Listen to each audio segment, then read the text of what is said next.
Congratulations, you are just starting your amazing journey into the world of college. You did great during your first term, but you start a writing class this term. You are only just beginning to see how much writing you will have to do. You will have journal entries due almost every other day, you will have to write a few papers along the way, and the term ends with you working furiously towards finishing your very first research paper.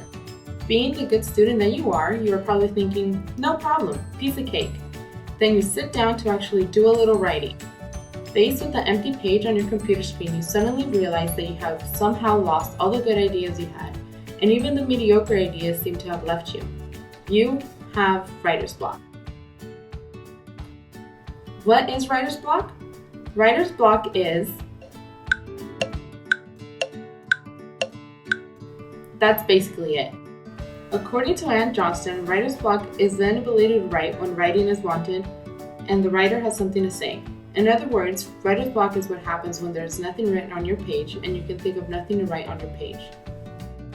This is something that is fairly common to any creative act. At some point, an idea doesn't come out right, and the creator just gets stuck. In your particular case, then, you are not alone, and there is a pretty easy way to fix your problem.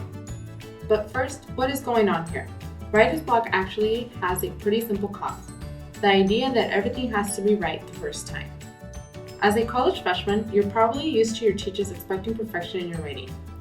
Remember all of that dark red ink all over your high school papers? Of course you do. This is how writer's block works. The fear of the red pen, whether real or imagined, leads you into thinking that everything has to be perfect. All the ideas have to be in the right spot, and you have to support your thesis perfectly the first time you sit down to write. Writer's block is something everyone has encountered at least once in their lives, so what in the world can you do about it? The answer might just surprise you. You just have to keep writing. Something like a wrecking ball through a wall to tear down a building. You have to just keep going. This doesn't even mean you have to stay on topic for your writing. All it means is that you need to be writing something. Even if it's just a small free write, loosely based on your topic, the fact that you are writing will help you figure out what you need to say. The second thing you need to do is also pretty simple. Be alright with not getting things right the first time. Remember, a rough draft is all you need at first. Even if that rough draft feels like you are only vomiting ideas all over a page with very few connections, then at least it shows that you have a few good ideas to write about. And when all else fails, go to the Writing Center.